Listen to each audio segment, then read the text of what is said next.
capítulo 3. Y mientras ustedes lo van buscando, puedo dar unos saludos aquí. Estoy muy agradecido por estar esta mañana y estos días aquí en Chile.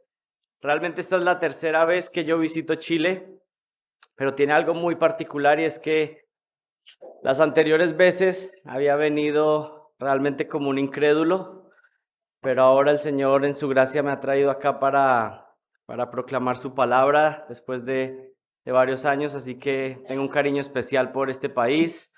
La primera vez que vine conocí la Marraqueta, así que ahí he ido conociendo. Ha sido un tiempo muy especial, es un país que está en mi corazón, pero lo más especial es ver que el Señor está haciendo una obra en medio de iglesias fieles que están proclamando la palabra. También ver el compañerismo de varias iglesias aquí en la ciudad realmente es ejemplar y algo que debe ser cultivado, sabiendo que solamente el Señor Jesucristo merece la honra y la gloria. Así que estoy muy agradecido. Quiero agradecer también a los pastores de la Iglesia Jesús Camino de Vida, que han abierto las puertas y que me han traído acá. Es una bendición conocerlos, ver su humildad, su deseo de servir al pueblo de Dios. También al hermano Carlos y Ana, que me han recibido en su casa con mucho cariño. Me han alimentado muy bien también, así que estamos muy agradecidos. Y realmente estos días que he estado aquí, un par de días, ha sido una bendición conversar con diferentes hermanos que pertenecen a la iglesia y ver que realmente hay una madurez en muchos hermanos. Realmente cuando conozco las personas que están aquí y muchos de ustedes o algunos de ustedes están proclamando el Evangelio de Jesucristo aún antes de que yo naciera, y eso realmente a mí me dan ganas de más bien sentarme y que ustedes pasen aquí y puedan enseñar. También estar al lado de Joel, que es experto en el tema. También digo, bueno, mejor yo me puedo sentar y que Joel nos explique todo. Pero bueno, espero que el Señor en su gracia lo use. Y ya que están ahí en Segunda de Pedro, les pido que vayan al capítulo 3 y miren el versículo 3. Segunda de Pedro, capítulo 3, del versículo 3 al versículo 4. Y dice así: ante todo, sabe de esto, que en los últimos días vendrán burladores, con su sarcasmo, siguiendo sus propias pasiones y diciendo: ¿dónde está la promesa de su venida? Porque desde que los padres durmieron, todo continúa tal como estaba desde el principio de la creación. Pues cuando dicen esto, no se dan cuenta de que los cielos existen desde hace mucho tiempo y también la tierra surgida del agua y establecida entre las aguas por la palabra de Dios. Y quisiera que comenzáramos con este versículo como una base, porque la palabra de Dios dice que a medida que va pasando el tiempo, se va a aumentar un grupo de personas que la Biblia caracteriza o designa como los burladores. Y realmente, si prestan atención a un estudio que empieza desde el Antiguo Testamento hasta el Nuevo Testamento, hay un grupo de personas que se llaman estos burladores de Dios. Son personas que se burlan de la palabra de Dios. La Biblia también los llama los necios o aquellos que rechazan el conocimiento de Dios.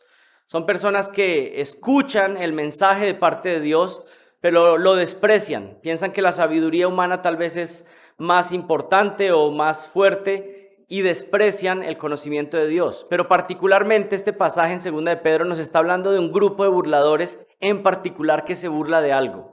Y es que se burla de las profecías del final de los tiempos, de que el Señor Jesucristo regresará por segunda vez. Y lo que está diciendo ahí es que generación tras generación el pueblo de Dios ha tenido su esperanza en que Jesucristo regresará, y regresará de manera literal.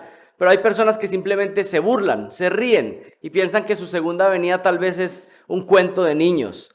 Pero realmente los fieles, aquellos que pertenecen al pueblo de Dios y creen en su palabra, pues estamos a la expectativa de que Jesucristo regresará. Esa es nuestra convicción, es lo que la palabra de Dios dice. Pero miren, muchas veces estos burladores no solamente están fuera de la iglesia, sino que estos burladores también están en las bancas de la iglesia. Hay personas que asisten a las iglesias cada 8 días, hay personas que se caracterizan como cristianos, pero se burlan de Dios en su cara porque escuchan el mensaje de Dios, pero lo rechazan con sus vidas. Es decir, creen que son seguidores de Cristo porque participan en una iglesia, pero sus vidas no caracterizan la vida de un discípulo de Cristo. Y esto es lo que podríamos definir, como dice la Biblia, que son burladores de Dios. Se burlan en la cara de Dios porque escuchan su mensaje, pero lo desprecian. Y yo lo que quiero que podamos ser animados en este tiempo de conferencia es que la escatología tiene un principio y un propósito principal de parte de Dios, y es nuestra santificación. Creo que la escatología comúnmente para muchos se convierte en un área de tener información para poder ganar debates y poderle argumentar a mi grupo contrario que yo sé más o que yo conozco mejor la Biblia. Pero la escatología, Dios no nos dio profecías del final de los tiempos con ese propósito. Dios ha dejado el plan del fin de los tiempos para nuestra santificación, para que nosotros seamos conformados a la imagen de Jesucristo. Y ese yo creo que tiene que ser el propósito principal también de esta conferencia, donde estamos analizando que Cristo regresará. Pero yo les pido que me acompañen en oración para que el Señor nos bendiga con su palabra y podamos ser santificados. Señor, yo te doy gracias por tu iglesia acá en Chile. Señor, oro para que tú en tu gracia sigas bendiciendo y sigas levantando hombres fieles que proclamen tu palabra con autoridad, con claridad, Señor. Que el evangelio se siga extendiendo, Señor, a más ciudades, a más pueblos, que hasta lo último de la tierra, Señor, hasta cada rincón de Chile, también se pueda proclamar el evangelio de Jesucristo y el regreso de tu Hijo Jesucristo, Señor. Estamos a la espera, estamos a la expectativa. Te pedimos, Señor, que nos bendigas en este día, que podamos estar atentos a tu palabra. Pero, Padre, te suplico que a través de tu Espíritu Santo hagas lo que solamente tú puedes hacer, que es dar vida nueva a muertos espirituales, Señor. Y es posible que aún en esta conferencia, que es una conferencia bíblica, haya personas que estén aquí, pero que hayan sido burladores de ti por años, Señor. Asistiendo a iglesias, pero realmente burlándose de ti en tu cara. Y te suplico que para ellos, Señor, a través de tu Espíritu Santo, rompa sus corazones de piedra y hoy puedan venir al arrepentimiento. Te suplico que hoy haya fiesta en los cielos por pecadores que se arrepienten, Señor. Y Padre, para aquellos que ya somos tus hijos, te suplicamos que seamos conformados a la imagen de Cristo, que podamos ser santificados y que podamos manifestar, Señor, esa obra que tú has hecho en nosotros para que tú seas exaltado y glorificado. Te pido esto en el nombre de Jesús. Amén. Miren, hermanos, enfatizando lo que ya venía diciendo, hay un propósito principal con la escatología. Y el propósito de esta conferencia también es que nosotros podamos ser conformados a la imagen de Jesucristo. Ese sería uno de los primeros enunciados que quisiera enfatizar. Y a manera de ilustración quisiera que pensáramos, imagínense que ustedes practican un deporte. Me imagino que aquí también son futboleros. Pero imagínense que practican fútbol, están listos para jugar un partido de fútbol, se han alistado, tienen toda su indumentaria, pero alguien viene del futuro y les dice el resultado del partido. Pero no solamente les dice el resultado del partido, sino que también les dice, van a ganar el partido. Tu equipo va a ganar el partido. Pero no solamente le dice que van a ganar el partido, sino que tú vas a jugar bien y vas a perseverar hasta el último minuto. Miren, tal vez esta es una ilustración que no le va a suceder a ninguno en la vida real, pero así funciona con la escatología bíblica. Lo que Dios está haciendo es contarnos lo que va a suceder al final de los tiempos para que nosotros podamos vivir de manera correcta en el presente. La escatología tiene el propósito de decirnos lo que el Señor va a hacer en el futuro para que nosotros vivamos una vida santa en la actualidad. Ese es el propósito. Imagínense en este partido hipotético, jugaríamos mejor, jugaríamos con más motivación porque sabemos que al final ganaremos. Estaríamos más tranquilos, jugando de mejor manera. Es más, usted se atrevería a hacer las jugadas que no hace normalmente porque sabe que al final va a ganar. Si hubiera un momento de preocupación o de tensión en el partido, cobraríamos ánimo, porque aunque se ve difícil un momento del partido, sabemos que al final vamos a ganar. Lo mismo sucede con la escatología. Pasamos por momentos difíciles en nuestra vida cristiana. Hay momentos de oscuridad, momentos de dificultad. Personas que se mueren a nuestro alrededor, enfermedades, situaciones complejas en la iglesia. A veces dentro del pueblo de Dios situaciones que son difíciles, que ni siquiera logramos explicar cómo es que este tipo de pecados pueden surgir dentro de la iglesia de Cristo. Pero el Señor dice que aunque las cosas no se vean muy bien en este momento, al final Jesucristo triunfará. y nosotros pertenecemos a su equipo, así que ganaremos con él. Somos coherederos con Cristo. Ese es el propósito de la escatología. Y si perdemos esto de vista, nos vamos a desenfocar de lo que es fundamental. El Señor reina, el Señor reinará y nosotros hacemos parte de su equipo. Nos está contando lo que viene para que podamos ser santificados. Así que la escatología no está dada para satisfacer nuestros deseos de conocer el futuro, simplemente. El ser humano siempre quiere esto, ¿no? Como, ¿qué va a pasar? Somos ansiosos por saber qué va a pasar en el futuro, pero el Señor nos da estas profecías para que estemos tranquilos y vivamos de manera adecuada. Estamos estudiando la escatología y para algunos tal vez esto es información básica, pero es importante que todos lo conozcamos. Escatología significa el estudio de los últimos tiempos. Hay dos palabras compuestas ahí, escatos, que habla de los últimos tiempos, y logía o logos, que puede ser palabra acerca de o estudio acerca de. Así que cuando unimos estas dos palabras, escatos y logía, estamos hablando de los últimos tiempos y un estudio de esto, el estudio acerca de los últimos tiempos. Pero aparte de la escatología o como parte de la escatología, hay una doctrina que muchas veces es descuidada o desconocida por los cristianos. Y es la doctrina llamada la inminencia. La inminencia. ¿Y qué significa la inminencia? La inminencia habla de que el juicio final de Dios puede suceder en cualquier momento. Esta doctrina enseña que el juicio de Dios, que se está esperando desde la antigüedad, de que Dios va a juzgar este planeta Tierra, puede suceder en cualquier momento. Y seamos claros, podría suceder hoy mismo que comience el juicio de Dios sobre esta tierra. Eso es lo que enseña la inminencia. De manera deliberada, Dios no nos da la fecha exacta del juicio final por algo, con el propósito de que estemos vigilantes. La iglesia a lo largo de todos los años, de todos los siglos, ha estado expectante de que tal vez el regreso de Cristo, de que este juicio final va a ser en su generación. El Señor no nos da la fecha exacta para que todas las generaciones estén alertas, estén atentos a su venida. Miren lo que dice Mateo 24:42. Velad pues, porque no sabéis a qué hora ha de venir vuestro Señor. Pero sabed esto, que si el padre de familia supiese a qué hora el ladrón habría de venir, velaría y no dejaría minar su casa. Por tanto, también vosotros estad preparados, porque el Hijo del Hombre vendrá la hora en que no pensáis. ¿Qué está diciendo este pasaje? Que el Señor regresa justo cuando las personas menos lo esperan. Cuando están más entretenidos con esta tierra y descuidados de lo que viene o de las cosas eternas, es justamente cuando el Señor regresará. Miren lo que dice Marcos capítulo 13. Son pasajes paralelos. Marcos 13, 35 al 37.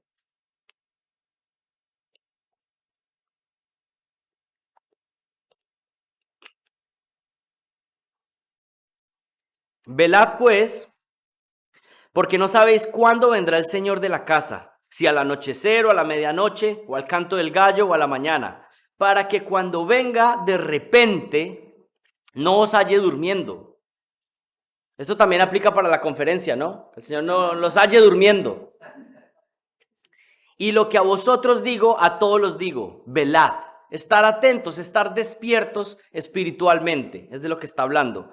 Miren, la iglesia por las generaciones ha tenido la expectativa de la venida de Cristo como un motivador para vivir la vida cristiana. El apóstol Pablo pensaba que esa venida sería en su propia generación. Primera de Tesalonicenses 4, 16, 18. Porque el Señor mismo, con voz de mando, con voz de arcángel y de trompeta, descenderá del cielo y los muertos en Cristo resucitarán primero. Luego nosotros los que vivamos, ¿qué está diciendo Pablo? Aquí, nosotros los que estemos vivos, veremos este regreso del Señor. Los que hayamos quedado seremos arrebatados juntamente con ellos en las nubes para recibir al Señor en el aire. Y así estaremos siempre con el Señor. Por tanto, alentaos los unos a los otros con estas palabras. El Señor Jesucristo da esta expectativa de que estén atentos.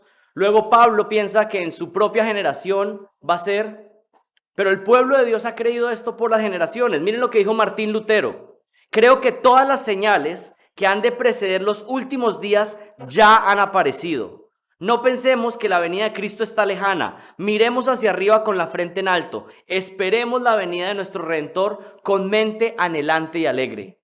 Mira lo que dijo Juan Calvino. Las Escrituras nos ordenan uniformemente que miremos con expectación la venida de Cristo.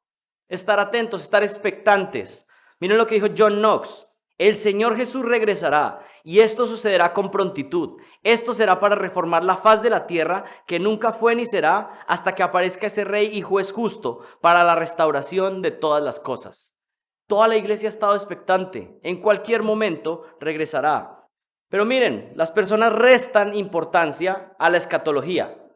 Hay personas que restan importancia a la escatología, pero no podemos restar importancia a esta doctrina. ¿Por qué? Dos razones.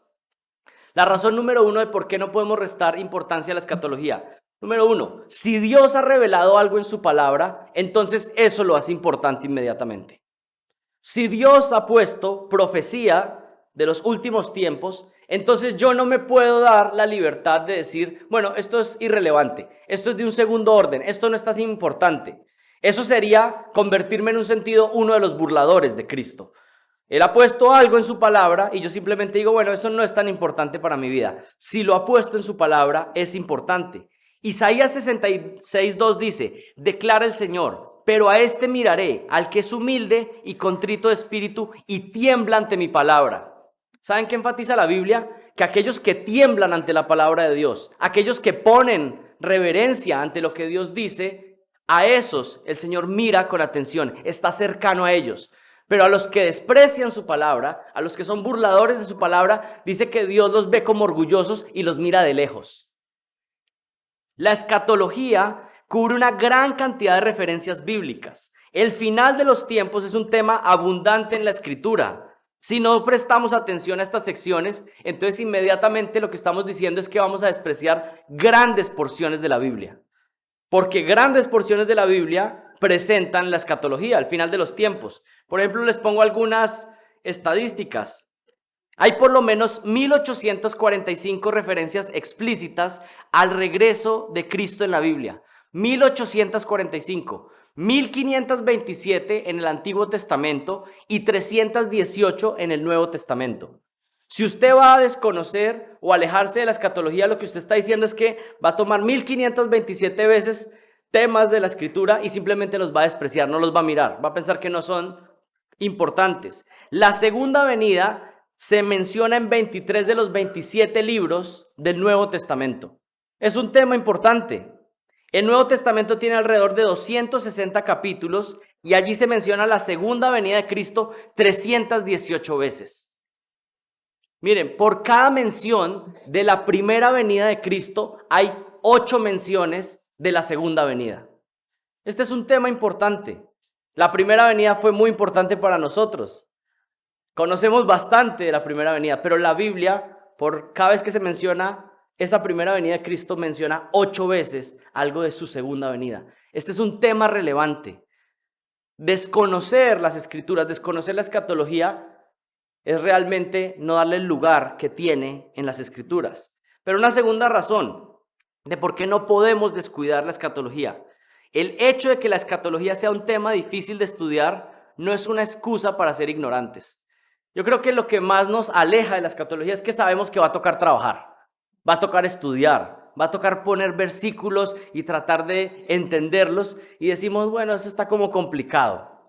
Y como somos perezosos comúnmente, entonces no nos gusta estudiar. Pero la pereza o la dificultad de sistematizar la profecía bíblica no puede ser una excusa para ignorar los textos y buscar simplemente soluciones fáciles. Algunos simplemente han decidido que, como hay versículos complejos o difíciles, bueno, más fácil espiritualizarlos. Eso es más sencillo. No hay que tratar de ver qué es lo que significa el texto o cómo encaja en analogía con el resto de las escrituras, sino que simplemente, bueno, si no encaja en mi sistema teológico, más bien lo espiritualizo. Y ya, pues esta es como le decimos en Colombia, la vieja confiable, ¿no? Vamos a ver, a partir de este momento y los minutos que nos quedan, un panorama amplio de la escatología, para que todos tengamos un marco de referencia. ¿Qué es lo que viene? Usted quería conocer el futuro, pues no le voy a decir qué va a pasar la próxima semana, pues de pronto, no sé. Pero vamos a ver un panorama amplio de qué es lo que viene desde una escatología bíblica, pero particularmente enfatizando una hermenéutica histórico, gramatical y literal. Es decir, interpretando la Biblia de manera histórica, gramatical y literal, ¿qué es lo que viene? Una lectura llana, es decir, si yo tomo mi Biblia y leo, ¿qué es lo que viene? Esto es muy importante porque hay personas que me dicen, no, para tú entender la Biblia necesitas un montón de recursos adicionales. Y yo creo que eso es peligroso. Claro que necesitamos algunos recursos para entender la Biblia mejor, pero yo estoy convencido que el Señor ha dado su palabra a su pueblo y que si el pueblo del Señor tiene su palabra, puede entender. Es decir, si leemos de manera llana la Biblia, entendemos lo que el Señor nos puso, este es el panorama que se ve en las Escrituras. Y yo creo que por lo menos podríamos presentarnos delante del Señor y decir, bueno, Señor, eso era lo que había en la Biblia. Yo leí, eso era lo que decía ahí. Ya que había otras cosas, yo leí lo que había en tu palabra. Este es un panorama según una lectura simple de las Escrituras. No simplista, pero sí común y corriente. Como se puede leer un texto como el Señor quiere que entendamos su palabra. Así que comencemos. Punto número 1. Vamos a ver varios enunciados. Algunos están tomando nota. Eso les ayuda a estar atento y seguir el flujo de pensamiento. El enunciado número 1 es que estamos en la era de la iglesia. Es decir, ese es en el momento en el que estamos, en los tiempos, es la era de la iglesia. Después de Hechos capítulo 2, con la venida del Espíritu Santo, Dios inició una nueva entidad llamada la iglesia. Un misterio que antes estaba oculto, ahora es revelado plenamente. Eso dice Efesios capítulo 3, del 3 al 9. La iglesia no comenzó en el Antiguo Testamento. La iglesia comenzó a partir de Hechos capítulo 2 con la venida del Espíritu Santo. Es una entidad nueva y es importante comprender que estamos en esa etapa con el inicio de la iglesia en Hechos 2. Un cuerpo de redimidos de todas las naciones de la tierra, judíos y gentiles, que ahora adoran al mismo Dios de Abraham. Y miren, desde el antiguo pacto ya se veían algunos destellos de que ese era el propósito que el Señor tenía y que iba a cumplir en algún momento. Salvación de algunos gentiles que entraban en la adoración de Israel para poder creer en el Dios verdadero, de otras naciones. Y se enfatiza, es más, hay personajes clave en el Antiguo Testamento que son gentiles y que hacen parte del linaje del Mesías, pero que son añadidos a Israel. Teníamos previstas de este misterio que era la bendición del Dios verdadero para todas las naciones, pero ahora es la iglesia que revela ese misterio completamente. Dios queriendo bendecir a todas las naciones de la tierra. Dios queriendo salvar personas de todas las naciones. Pero miren, ahora, bajo la iglesia, la adoración del Dios verdadero ya no está mediada por el sistema religioso judío como en el antiguo pacto. Y esto es muy importante. Y es muy importante para grupos que nos identificamos como dispensacionalistas, hacer ciertas claridades. El sistema religioso judío en este momento como lo conocemos no es un sistema que está glorificando a Dios. No hay salvación en el pueblo judío por ser judío simplemente. Quiero ser claro, categórico, enfático. No hay salvación fuera de Jesucristo. Si un judío puede ser judío recontra judío, judío de judíos, si no se doblega ante Jesucristo, no es salvo. Tenemos que ser claros, porque algunos cristianos que creemos que aún hay un plan para Israel, a veces confundimos un poco. Y entonces pensamos, bueno, tal vez ellos, porque son el pueblo judío, entonces no necesitan creer en el Mesías. Imposible. La salvación siempre ha sido por fe. Y en este momento el Señor ha puesto claro que la fe es creer en su Hijo Jesucristo. Ese es el único medio de salvación. Ya no necesitamos ir a Jerusalén para que nuestras peticiones sean escuchadas. No necesita usted mandar un rollito y que se lo pongan ahí en el muro de los lamentos para que Dios lo escuche más. Usted puede orar aquí en Coquimbo y el Señor lo escucha igual que si estuviera en Jerusalén. O en La Serena, ya no sé ni dónde estamos. No necesitas más sacrificios en el templo porque Cristo fue el sacrificio definitivo y perfecto. No necesitas un sumo sacerdote que medie por ti porque ahora tú haces parte de un real sacerdocio. No necesitas fiestas israelitas ni Shabbat, porque Jesús es nuestro reposo eterno, como dice Hebreos 4. Aún Jesús veía a la iglesia como algo futuro a él. Mateo 16:18 dice, yo edificaré mi iglesia. Si fuera algo que hubiera comenzado desde antes o que simplemente la iglesia es reemplazada por Israel es reemplazado por la iglesia, pues el Señor no hubiera hablado de esto como algo futuro. Pero Él dice, yo edificaré mi iglesia. Es algo que va a ser establecido a partir de la venida del Espíritu Santo. Jesús ve el establecimiento y posterior crecimiento de la iglesia como algo futuro.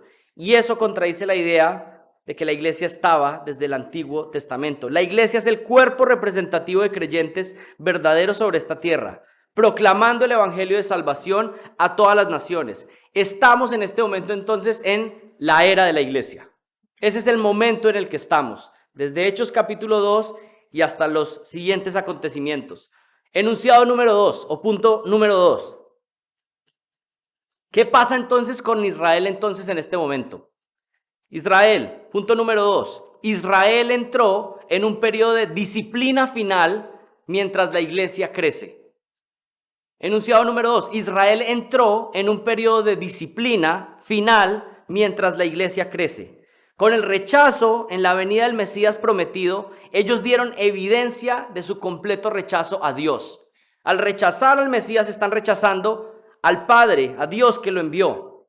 Habían rechazado. El judaísmo tal cual lo conocemos hoy en día es un sistema religioso muerto, pues han decidido rechazar al Salvador enviado por el Padre. Israel, la nación escogida por Dios inicialmente, debido a su rebeldía y obstinación, ha entrado en un periodo de ceguera espiritual. Y tenemos que utilizar los términos que utiliza la Biblia, porque a veces si utilizamos términos que tal vez nosotros nos parecen que pueden servir para las consecuencias que Israel está recibiendo, podemos entrar en problemas, como lo vimos ayer. La Biblia explícitamente dice que Israel está bajo una disciplina. Recibe disciplina física, pero principalmente es una disciplina espiritual que se evidencia de la siguiente manera: ceguera espiritual. Ceguera espiritual, para entender realmente lo que Dios ha determinado. Además de su juicio espiritual, Israel ha recibido disciplina física, literalmente, por su rebeldía. Ha recibido juicio físico. Por ejemplo, después del rechazo del Mesías, comenzó algo de la disciplina física, por ejemplo, con la destrucción del templo en el año 70. Creemos que hace parte de la disciplina que ha recibido. No solamente eso, sino que múltiples persecuciones han hecho parte de lo que ha recibido el pueblo judío. Le han acompañado por las generaciones. Pero esta es disciplina física que realmente, si lo comparamos con la disciplina espiritual, es menor. Es menor. La disciplina espiritual es mayor que la física. ¿Y cuál es esta disciplina espiritual? El pueblo de Israel tiene un velo que no le permite ver la verdad espiritual. Esta es la disciplina más grande, más fuerte. En general, el pueblo judío es ciego ante la realidad de que el Mesías que están esperando ya vino y está dispuesto para salvar. Esta es la parte de la disciplina más dolorosa. Miren lo que dice 2 Corintios 3:14. 2 Corintios 3:14 dice, pero el entendimiento de ellos se endureció. Algunas versiones dicen se embotó. El entendimiento de ellos se endureció, porque hasta el día de hoy, en la lectura del Antiguo Pacto, el mismo velo permanece sin alzarse. Pues solo en Cristo es quitado. Tienen un velo, solo puede ser quitado en Cristo. Y hasta el día de hoy, cada vez que se lee a Moisés, un velo está puesto sobre sus corazones. Pero cuando alguno se vuelve al Señor, el velo es quitado. Solamente si creen en Cristo pueden ser salvos. Es el mismo caso para nosotros y para judíos. Solo la fe en Jesucristo puede salvar. Pero miren, aunque Israel, y aquí hago una aclaración, aunque Israel está siendo disciplinada en un periodo prolongado, la Biblia afirma que aún hay un plan para Israel en el futuro. Hay promesas que no se han cumplido para Israel. Y aquí tenemos que poner las cosas claras. El pueblo de Israel recibió unas promesas en el antiguo pacto. Si el pueblo de Israel se queda sin recibir esas promesas, entonces nuestro Dios es un Dios que no cumple sus promesas. Y si Dios no le cumple las promesas que le hizo a Israel en el antiguo pacto, ¿qué nos garantiza que a nosotros nos va a cumplir las promesas que nos ha hecho hoy? Si Él podría simplemente cambiar y decir yo prometí esto, pero ahora ¿saben qué? Después de que pase el tiempo se puede reinterpretar y cambiar esas promesas. Así no cumple nuestro Dios su palabra. Nuestro Dios es un Dios que no miente y si prometió algo, lo hará. Miren lo que dice Romanos capítulo 11. Romanos capítulo 11. Digo entonces, ¿acaso ha desechado Dios a su pueblo? ¿Y de quién está hablando? De Israel. Miren cómo contesta Pablo. De ningún modo, de ninguna manera. Como si dijeran, no se les ocurra que Dios ha desechado a su pueblo. Porque yo también soy israelita, descendiente de Abraham, de la tribu de Benjamín. Dios no ha desechado a su pueblo, el cual conoció con anterioridad. Y bajen su mirada al versículo 25. Porque no quiero, hermanos, que ignoréis este misterio, para que no seáis sabios en vuestra propia opinión, que a Israel le ha acontecido un endurecimiento parcial, hasta que haya entrado la plenitud de los gentiles. La Biblia es clara de lo que está sucediendo. Y miren el versículo 28. En cuanto al evangelio, son enemigos por causa de vosotros, pero en cuanto a la elección de Dios, son amados por causa de los padres, porque los dones y el llamamiento de Dios son irrevocables. Pues así como vosotros en otro tiempo fuisteis desobedientes a Dios, pero ahora se os ha mostrado misericordia por razón de la desobediencia de ellos, así también ahora estos han sido desobedientes, para que por la misericordia mostrada a vosotros, también ellos ahora les sea mostrada misericordia. Hay personas que dicen que el rechazo de Israel fue tan terrible que ya Dios no puede salvarlos porque su rechazo fue demasiado terrible, demasiado sucio. Pero miren, ese justamente es el punto del evangelio. ¿Saben qué es lo que hace el evangelio? Que coge personas sucias, despreciadas y pecadoras y el Señor por su gracia nos salva y nos purifica. El Señor no está diciendo, mira, es que tú hiciste unos méritos antes para que yo entonces viera algo favorable en ti y te salvara. Es todo lo contrario.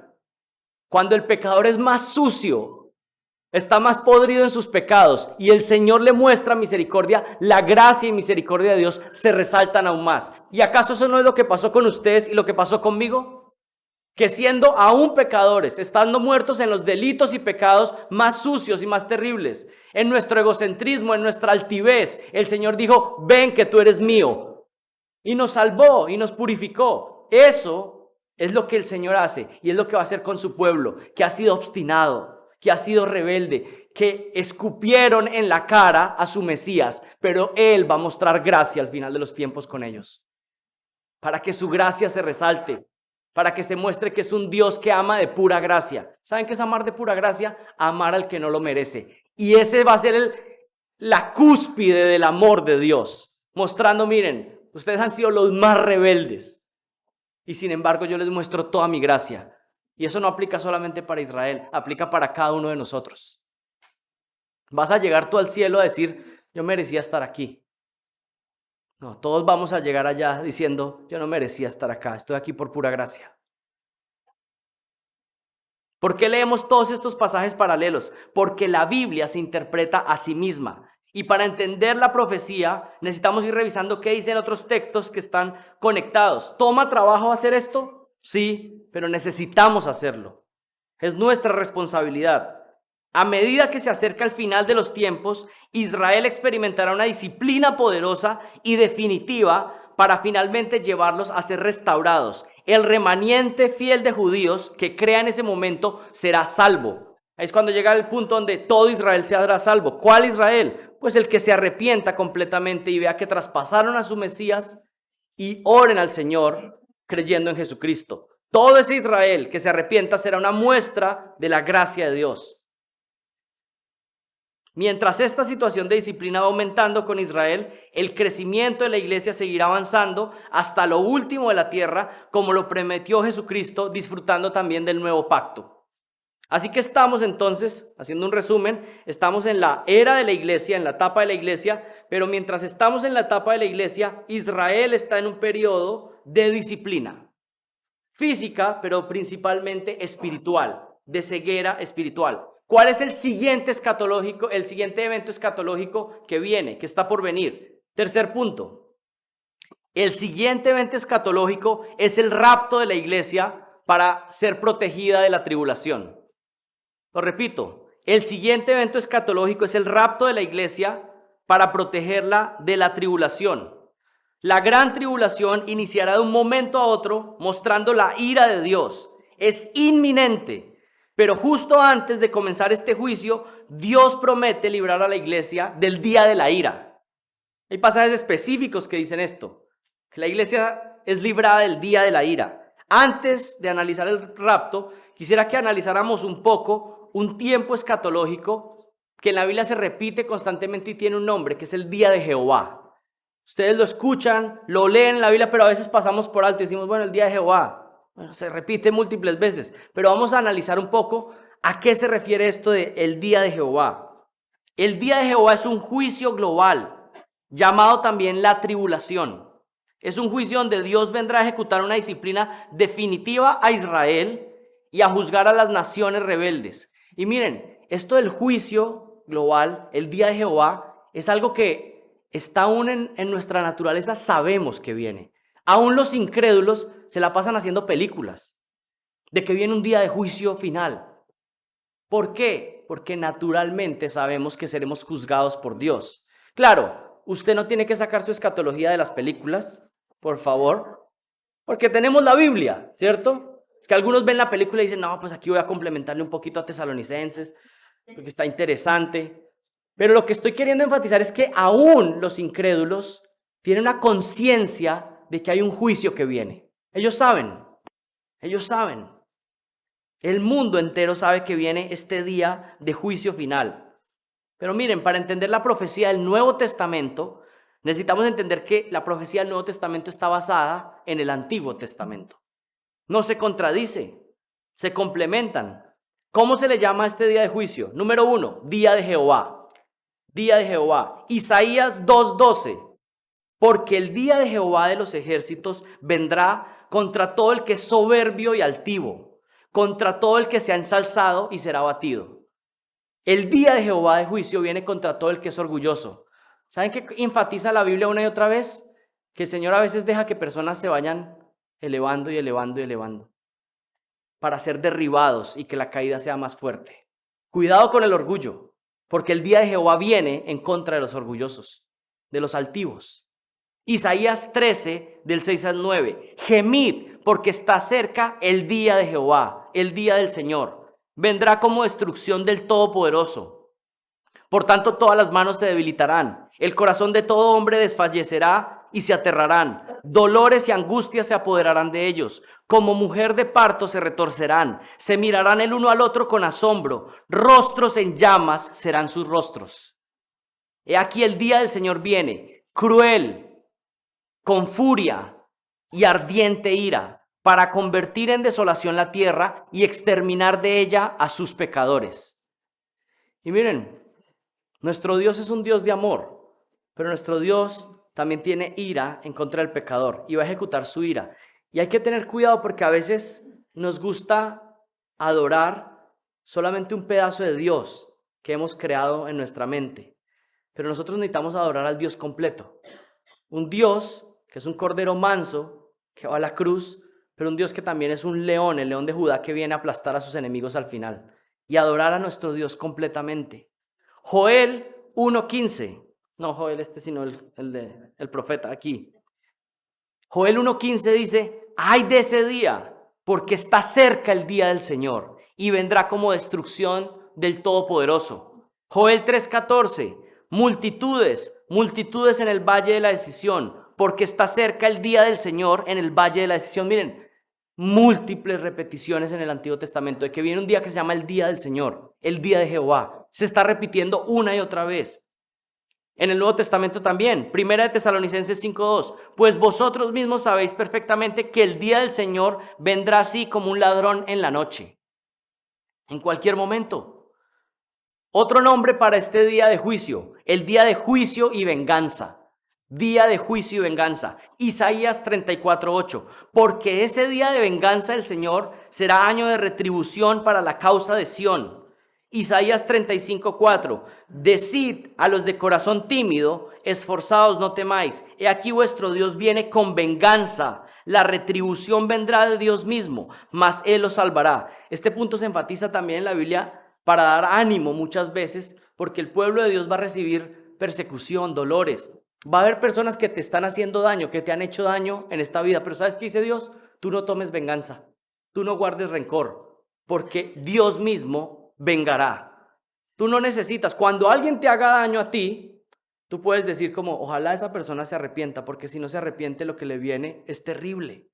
Y antes esto nos lleva, por eso la escatología nos santifica, porque lo que nos lleva es a pensar, es realmente para alguien que no se ha arrepentido y que está dañando a otros, que está maltratando a mi familia, que me está maltratando a mí, realmente lo que le viene es terrible. Nos da misericordia por personas que no están en Cristo.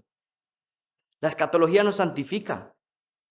Isaías 61:2, que enfatiza la primera y segunda venida, como lo vimos anoche también. El Espíritu del Señor está sobre mí, porque me ha ungido el Señor para traer buenas nuevas a los afligidos, me ha enviado para vendar a los quebrantados de corazón, para proclamar libertad a los cautivos y liberación a los prisioneros, para proclamar el año favorable del Señor. Profecías de la primera venida, pero luego ¿qué dice? Y el día de la venganza de nuestro Dios. Está en esta misma profecía, solamente que algo sucedió en la primera venida, pero faltan cosas que sucedan en la segunda venida. El día de la venganza, el día del juicio. Isaías 63:4. Y yo creo que todo este análisis nos ayuda a entender por qué los discípulos estaban como esperando que el Señor Jesucristo se levantara como un guerrero y que aplastara al ejército romano. Porque ellos veían las profecías, lo que tal vez los discípulos no entendieron es que Cristo vendría en una primera venida y luego vendría en su segunda venida a ejecutar su juicio. Y lo veían tal vez todo como un solo paquete que sucedería al mismo tiempo. Eso es interesante. Isaías 63:4, porque el día de la venganza estaba en mi corazón, el año de redención había llegado. Otro nombre, el tiempo de indignación, el tiempo de indignación. Isaías 26:20, ven pueblo mío, entra en tus aposentos y cierra tras de ti tus puertas. Escóndete por corto tiempo hasta que pase la indignación. Y miren, hay múltiples nombres. El tiempo de prueba, el tiempo de destrucción, día de oscuridad, día de desolación, día de castigo, día de angustia o tribulación, la hora de juicio, tiempo de dolores de parto. Deuteronomio 4:30 habla de este día como un día de angustia terrible, pero que finalmente llevará a Israel para que crean en su Mesías. Dice, en los postreros días, cuando estés angustiado y todas estas cosas te sobrevengan, volverás al Señor tu Dios y escucharás su voz. Para Israel, este tiempo de prueba finalmente lo llevará a voltearse y mirar al Mesías que habían rechazado. Esta es una disciplina final para la salvación de Israel y condena de todos sus enemigos. Los que se reían de ese día que no estaba llegando, un día van a estar temblando porque el día de Jehová ha llegado. Miren, vayan ahí con sus Biblias a Joel capítulo 2. Y me dijeron que esta era conferencia bíblica, así que hay que tener las Biblias bien afinadas. Joel 2. Miren Joel 2 y miren el versículo 1.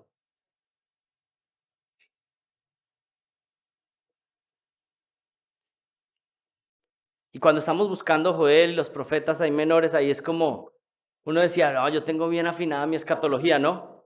Y luego, está difícil encontrar aquí este profeta. Tocad trompeta en Sión y sonad alarma en mi santo monte.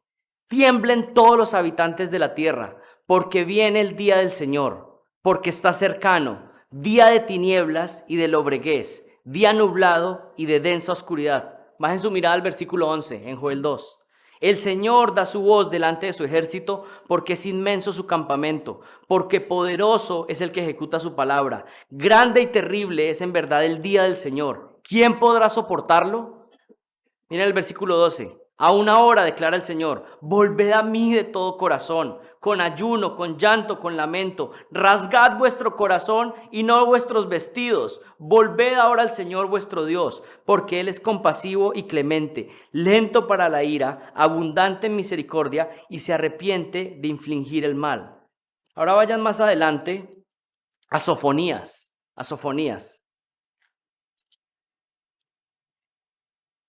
Les va a tomar ahí unas cuantas páginas. Sofonías, otro de los profetas menores. Miren el capítulo 1, Sofonías 1.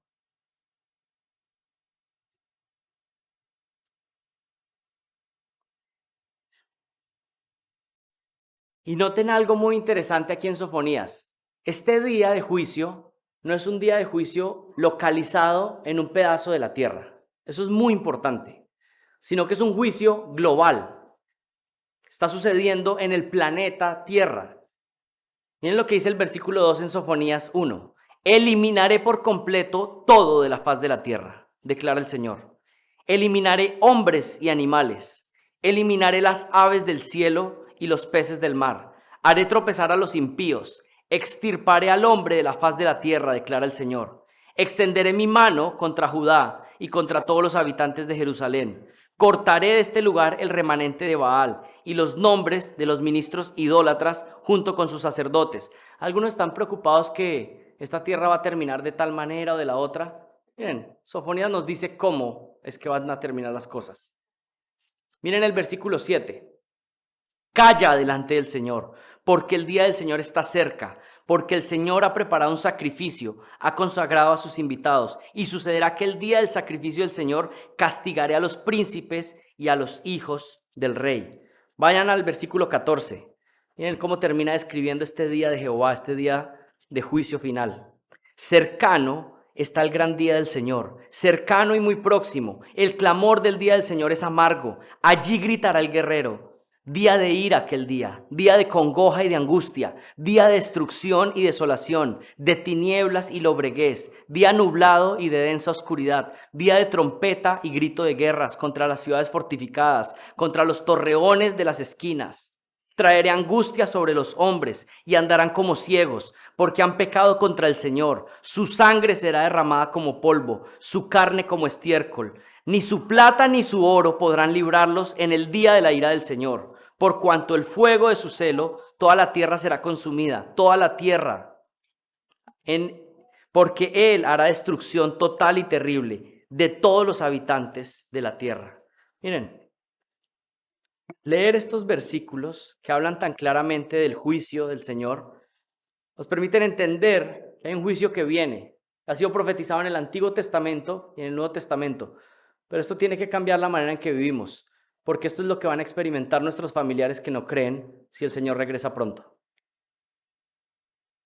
Y necesitamos proclamar el Evangelio de Cristo. Pero ¿saben? No solamente necesitas proclamar el Evangelio de Cristo, necesitas tener una vida que no estorbe el Evangelio de Cristo. Porque tal vez le hablas a tus familiares de Cristo, pero tu testimonio grita más fuerte que tu predicación del Evangelio. Tu arrogancia y tu orgullo gritan más fuerte que lo que les dices que se arrepientan y que vengan a Cristo. Tal vez les dices, ven a Cristo porque Cristo te produce gozo en tu vida, pero te la pasas quejándote todo el tiempo. Necesitamos proclamar el Evangelio de Cristo, pero necesitamos que nuestras vidas sean una plataforma para que ese Evangelio pueda ser proclamado y no estorbado. Porque ya estamos viendo lo que viene para aquellos que son enemigos del Señor. Nosotros no podemos salvarlos, solo lo puede hacer el Señor, pero nuestra tarea es ¿qué? Proclamar el Evangelio. Proclamar el Evangelio. Isaías 26:20. Ven, pueblo mío, entra en tus aposentos, cierra tus puertas tras de ti, escóndete hasta que pase la indignación. Este juicio también se le llama tiempo de angustia. En Daniel capítulo 12:1 es otro texto clave. En aquel tiempo se levantará Miguel, el gran príncipe que vela sobre los hijos de tu pueblo. Será un tiempo de angustia, cual nunca hubo desde que existen las naciones y hasta entonces. Y en ese tiempo tu pueblo será librado, todos los que se encuentren inscritos en el libro. Y muchos de los que duermen en el polvo de la tierra despertarán, unos para vida eterna y otros para ignominia, para el desprecio eterno. Miren, este día de juicio es un periodo de tiempo de acción desde que el Mesías viene a rescatar a su iglesia y empieza a juzgar la tierra, y finalmente Jesucristo regresa físicamente poniendo sus pies sobre la tierra, al final, para establecer su reino. Presten mucha atención, el día de Jehová, profetizado en el Antiguo Testamento, es la misma tribulación que se anuncia en el Nuevo Testamento. El día de Jehová es la tribulación que se anuncia también en el Nuevo Testamento. Este término tribulación también aparece en el Antiguo Testamento, pero comúnmente se enfatiza en el Nuevo. Cuando se habla del día de Jehová, se está hablando de un periodo de tiempo que abarca varios años de juicio. Esto es importante porque algunos dicen, bueno, el día de Jehová entonces debe ser que es un día. Lo que está hablando es el día que comienza el juicio. Es como cuando se dice, este país cambió desde el día que llegó ese presidente. Bueno, ¿qué significa? Desde el día que empezó a operar su mandato. Cuando comienza el día de Jehová es un periodo de tiempo de tribulación, desde el día que el Señor Jesucristo toma a su iglesia, empieza sus juicios y finalmente regresa poniendo sus pies en esta tierra. ¿Por qué mencionamos este tiempo profético? Porque entendemos que la Biblia enseña que Dios guardará este juicio a la iglesia y lo hará por medio de trasladar a los creyentes al cielo en un momento llamado el rapto. Es lo que enseña la Escritura. El Señor, antes de empezar este juicio, saca a su iglesia para protegerla. Este rapto incluye a todos los creyentes de la era de la iglesia que serán resucitados primero y los que estén vivos en el momento que suceda. La generación que esté viva de la iglesia en ese momento será tomada a los cielos para un encuentro con Cristo allí. Pero algunas personas dicen, pero eso está como, eso parece de las películas. ¿Eso dónde está en la Biblia? Bueno, vaya a 1 Corintios 15, 51 y lo puedes subrayar. Y decir, acá está. 1 Corintios 15, 51. He aquí, os digo un misterio. No todos dormiremos, pero todos seremos transformados. En un momento, en un abrir y cerrar de ojos, al final de la trompeta, porque se tocará la trompeta y los muertos serán resucitados incorruptibles y nosotros seremos transformados. Cuando habla de nosotros, ¿de quién está hablando? Nosotros, la iglesia que estemos vivos. La iglesia que está muerta, pues será resucitada. Y otro versículo clave, 1 de Tesalonicenses 4, del 13 al 17.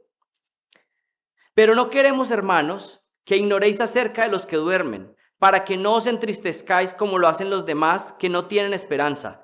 Porque si creemos que Jesús murió y resucitó, así también Dios traerá con él a los que durmieron en Jesús.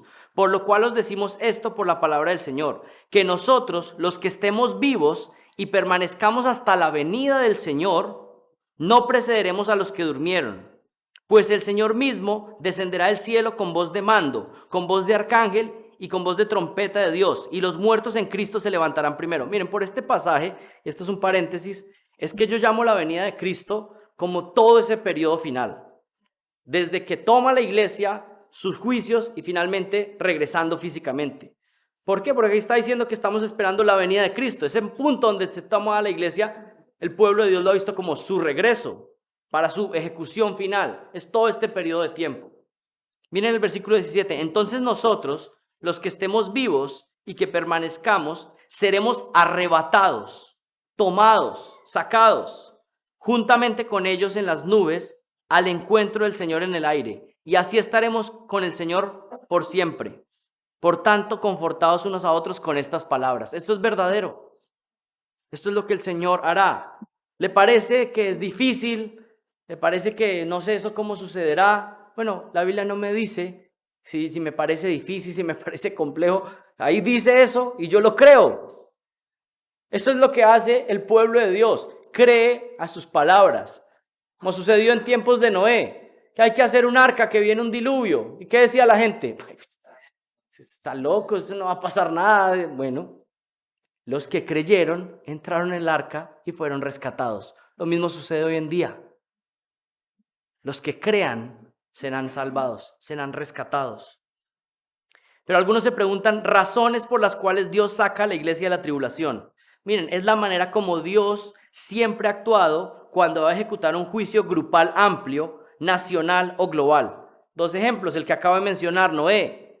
El Señor iba a ejecutar un juicio global y sacó a los suyos, un remanente. Dios siempre tiene un remanente y los protege de esta clase de juicios. O el caso de Lot, cuando destruyó a Sodoma y a Gomorra, sacó a los suyos antes de traer el juicio sobre estas ciudades. Antes de la tribulación, creemos que la iglesia será sacada para no recibir la ira. Y aquí hay que enfatizar algo, hay una diferencia entre la disciplina y la ira de Dios. La iglesia experimenta disciplina, la iglesia pasa por pruebas, pero hay versículos específicos que enseñan que la iglesia no va a pasar por esa ira que está anunciada. Primera de Tesalonicenses 1:10 es uno de esos versículos. Y esperar de los cielos a su Hijo, al cual resucitó de los muertos, a Jesús, quien nos libra de la ira venidera. Y hay que entender que Pablo está escribiendo Tesalonicenses y él tiene algo de entendimiento de esta ira venidera porque habla de esto en el libro. Primera de Tesalonicenses 5:9. Porque no nos ha puesto Dios para ira, sino para alcanzar salvación por medio de nuestro Señor Jesucristo. Y Apocalipsis 3:10. Por cuanto has guardado la palabra de mi paciencia, yo también te guardaré de la hora de la prueba que ha de venir sobre el mundo entero, para probar a los que moran sobre esta tierra. En resumen, ¿cómo vamos en nuestro panorama? Estamos en la era de la iglesia, gentiles de todas las naciones siendo salvados, aún colombianos y chilenos. Imagínense eso, hasta allá llega la gracia de Dios. Israel está en disciplina, con ceguera espiritual en este periodo. El siguiente evento escatológico es el rapto de la iglesia para la protección de la iglesia. Y luego del rapto inicia inmediatamente el día de Jehová, que es a su misma vez que la tribulación. Comienza. Ahí viene el cuarto enunciado, cuarto punto. Hay un evento escatológico que sucederá en los cielos, que es que el tribunal de Cristo. El tribunal de Cristo está sucediendo en los cielos en ese momento. Segunda de Corintios 5:10. Porque todos nosotros debemos comparecer ante el tribunal de Cristo, para que cada uno sea recompensado por sus hechos, estando en el cuerpo, de acuerdo con lo que hizo, sea bueno o sea malo. La salvación es por gracia. Somos perdonados y salvos y estaremos en el cielo por pura gracia, por lo que Jesucristo hizo a nuestro favor. Pero el Señor dice que va a recompensar a los que son de su pueblo según cómo hayan vivido en su vida cristiana. Y eso, miren, esto es como ya entendemos que la salvación es por gracia, pero cuando el Señor dice que además nos va a dar premios en el cielo, ya es como una gracia incomprensible. ¿Y saben por qué es una gracia incomprensible? Porque si usted hizo algo para Cristo, ¿quién fue el que le dio la capacidad, la motivación, los recursos y todo para que usted pudiera hacer algo para Cristo? Él mismo. Ustedes no sé si les ha pasado que un hijo suyo, un niño, quiere darle un regalo de Navidad, pero viene y le pide la plata a usted para que usted le dé el regalo, para que él le pueda dar el regalo a usted. Lo mismo pasa con Dios. Nosotros tenemos que Él nos dé para nosotros poder hacer algo para Él. Por eso no hay jactancia. ¿Has hecho algo para Cristo? ¿De qué te jactas? ¿No te lo dio Dios a ti primero? ¿De qué te jactas? ¿Tienes algún don, un talento? ¿Has podido hacer algo para la obra de Dios? ¿Y acaso quién te dio los recursos para que pudieras hacerlo? Somos como ese niño que viene pidiendo los recursos para poderle dar un regalo a su padre.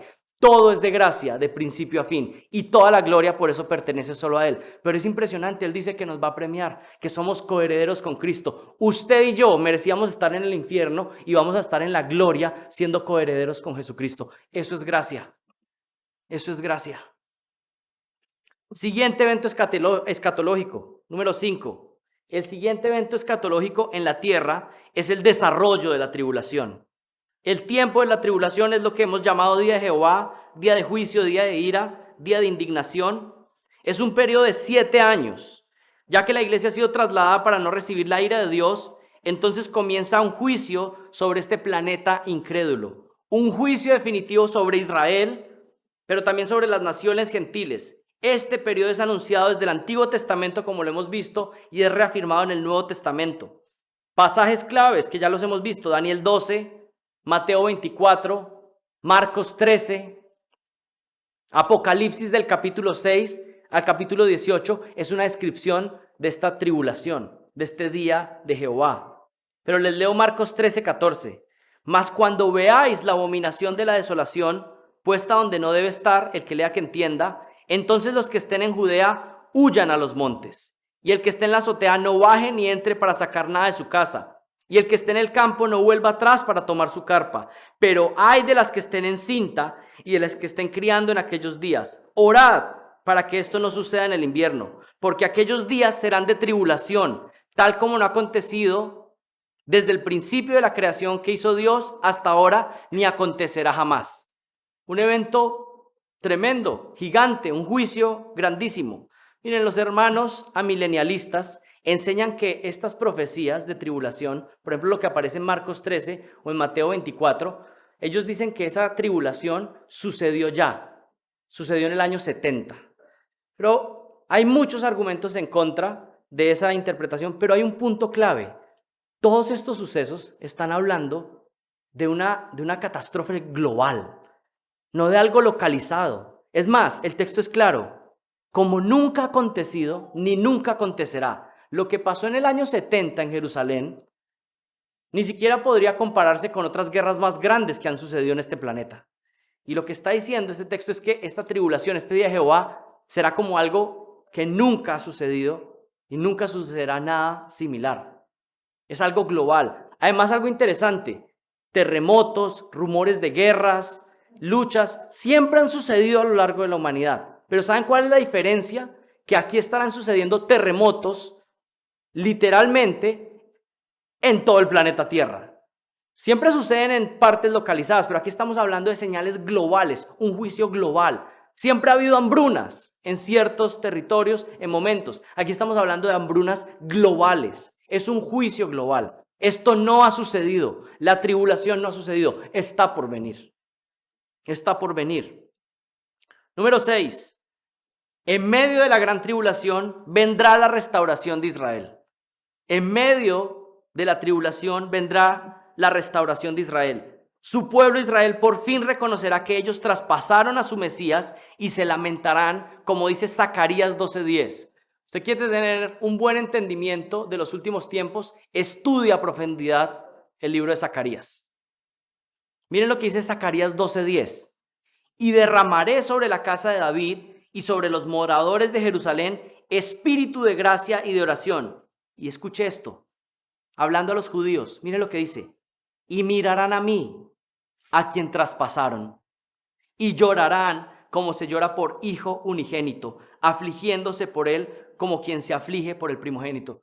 Llegará un punto que saben que sucederá, la disciplina terminará, el velo será quitado y verán que el Mesías a quien traspasaron era el Mesías en quien debían creer, y llorarán y se lamentarán. Es lo que dice Zacarías 12:10.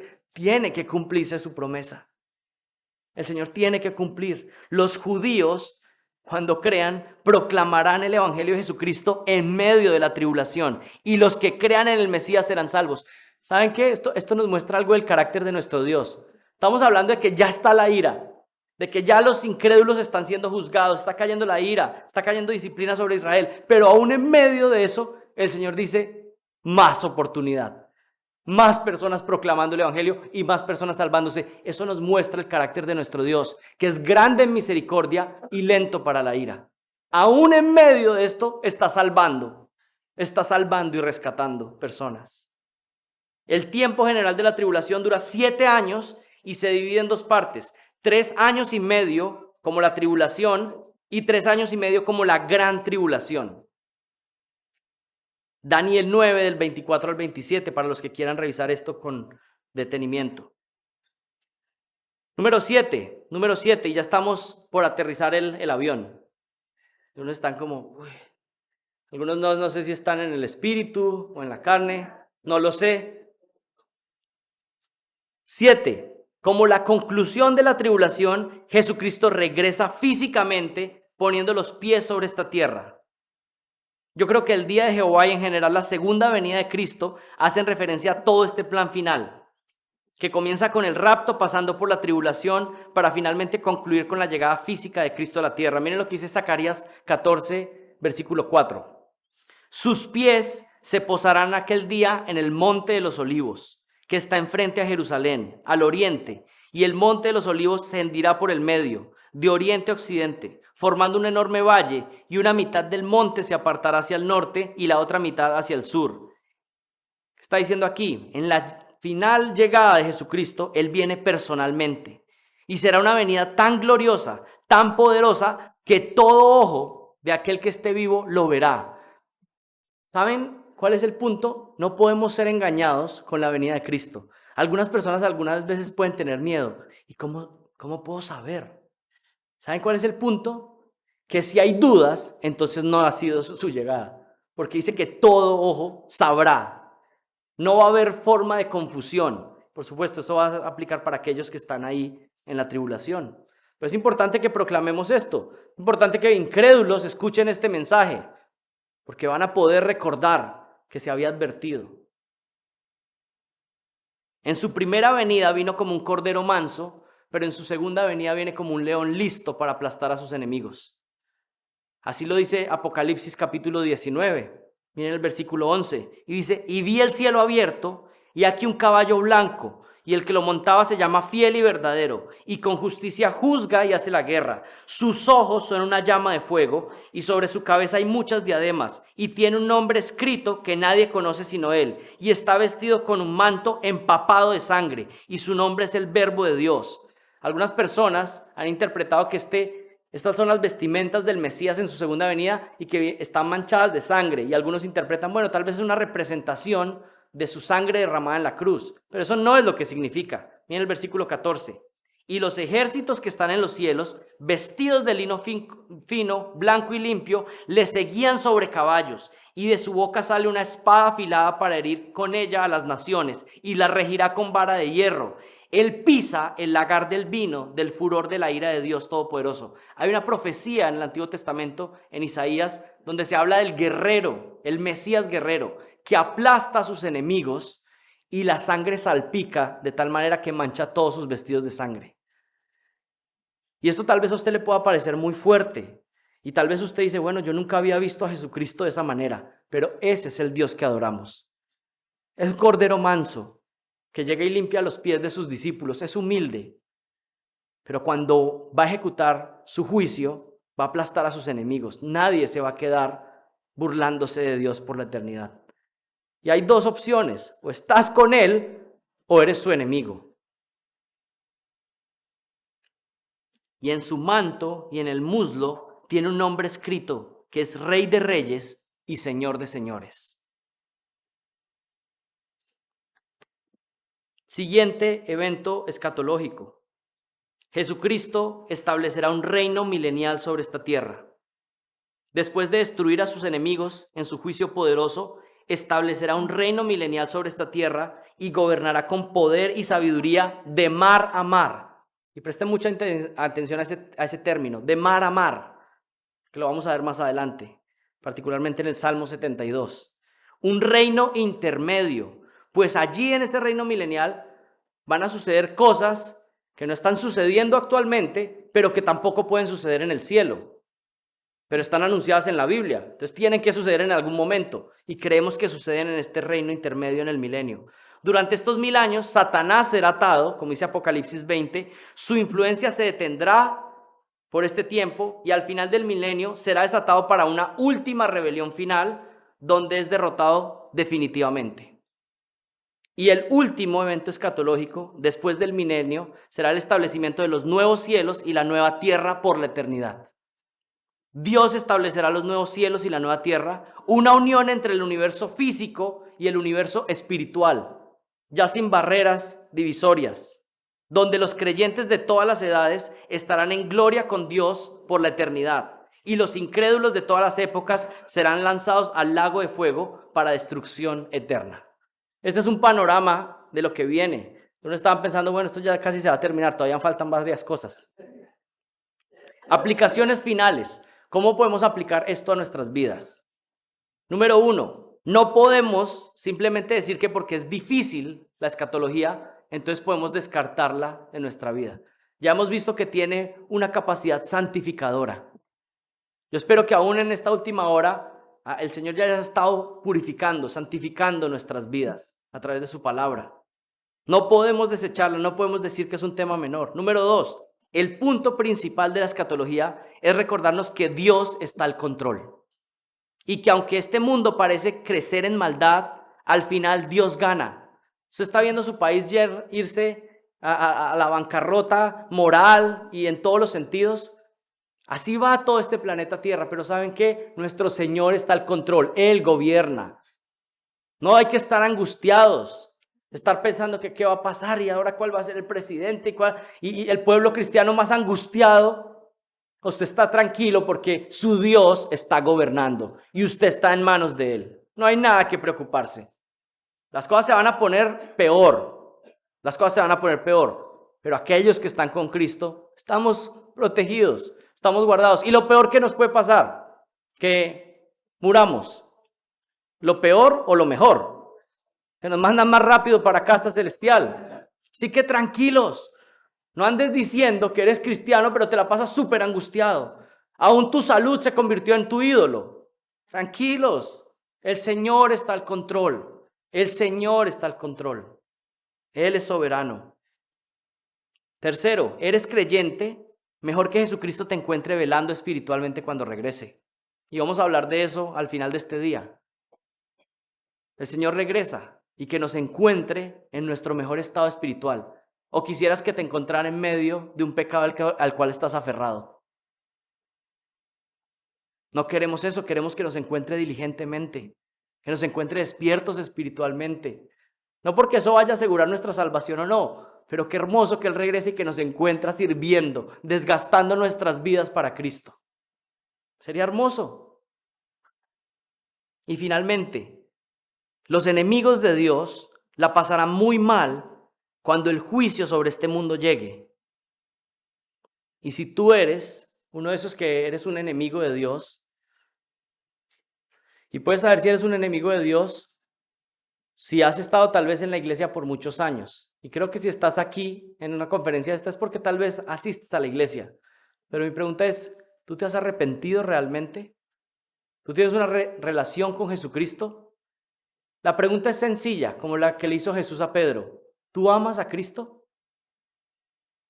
Si alguien pudiera ver tu vida, la manera en cómo vives cuando estás solo, cómo pasas tus días, si alguien pudiera ver tus motivaciones, tus deseos, hay un reflejo de que Jesucristo es lo que más amas. No estoy diciendo que si amas a Jesucristo perfectamente, porque no lo amamos perfectamente. Ninguno lo ama perfectamente. Pero sí tiene que haber un amor superior a Él por encima de todo lo demás. Eso es lo que se demanda a un discípulo de Cristo. ¿Amas tú a Cristo por encima de todo lo demás? ¿Te has arrepentido de tus pecados? Y si no es así, y miren, aquí voy a hacer una exhortación fuerte. Hay personas que no aceptan el evangelio porque están aferrados a una profesión pasada, algo que pasó en el pasado. Pero el punto es, ¿cómo está tu vida espiritual hoy? ¿Estás despierto? ¿Estás amando a Cristo hoy? Y si eso no es lo que está sucediendo, hoy puede ser el día de salvación. Hoy puede ser el día de salvación, hoy puede ser el día en donde confieses tus pecados. Diga, Señor, yo en cierta medida he sido un burlador. He escuchado mucho, pero poco se ve en mi vida. No estoy viviendo. Hoy puede ser un día de arrepentimiento genuino. Pero no solamente se necesita arrepentirse, sino que necesitamos poner nuestra fe en Jesucristo. No solamente necesito soltar el pecado, sino que necesito abrazar a Cristo. La Biblia siempre habla en esos términos. El arrepentimiento genuino siempre ha sido que yo estaba caminando hacia el pecado, abrazándolo como un ídolo, pero el Señor dice, suéltalo, arrepiéntete y voltéate y empieza a seguirme, a amarme. Es como en Efesios hay un ejemplo, digamos, Él dice, el que robaba, no robe más. Y algunos piensan, bueno, eso fue arrepentimiento. Robaba, dejó de robar. ¿Saben qué dice la Biblia? Dice, el que robaba, no robe más, sino trabaje. Entonces alguien diría, bueno, ese es un arrepentimiento tremendo, ¿no? Robaba, ya no roba, ahora trabaja. ¿Saben qué dice la Biblia? Ahí no llega. Dice, el que robaba, deje de robar, trabaje y empiece a compartir y ser generoso. ¿Ven el arrepentimiento cómo funciona en la Biblia? Que tú le quitabas a algunos, ahora tú das a otros. Que tú ibas en oposición a lo que Dios quiere y ahora haces lo que Dios quiere. Eso es arrepentimiento. Y es una conversión completa. No está diciendo que es perfecto en todos los casos y que siempre nuestro arrepentimiento es perfecto, pero esa es nuestra lucha constante en la que estamos. Mi pregunta es, ¿tú te has arrepentido genuinamente? ¿Has puesto tu fe en Jesucristo? ¿Amas a Cristo? Si no es así, hoy puede ser el día que el Señor te ha traído acá para que puedas entregar tu vida a Cristo, confesar tus pecados y descansar en que Dios mismo se hizo hombre, vivió una vida perfecta, murió en la cruz, resucitó al tercer día y luego fue ascendido a los cielos y en este momento está intercediendo por los que son suyos y regresará por nosotros. Oremos. Padre, gracias por tu palabra y gracias por tus promesas, Señor, porque sabemos que así como las has cumplido en el pasado, las cumplirás en el futuro. Señor, si hay alguien en este salón que está suplicando para que tú le perdones, para que tú tengas misericordia de él, yo te suplico que escuches su oración y que por favor le salves. Rompe el corazón de piedra y da un corazón de carne que te ame, que te siga, Señor. Y Padre, para aquellos que somos tus hijos, ayúdanos a perseverar hasta el final. Ayúdanos a velar, que cuando tu Hijo Jesucristo regrese, nos halle vigilantes, atentos, con nuestra vida espiritual dando fruto, Señor. Pero te damos gracias porque ese día, cuando estemos delante de tu presencia, lo único que vamos a poder reconocer es que aunque nuestras faltas eran muchas, tu gracia es mayor. Amén.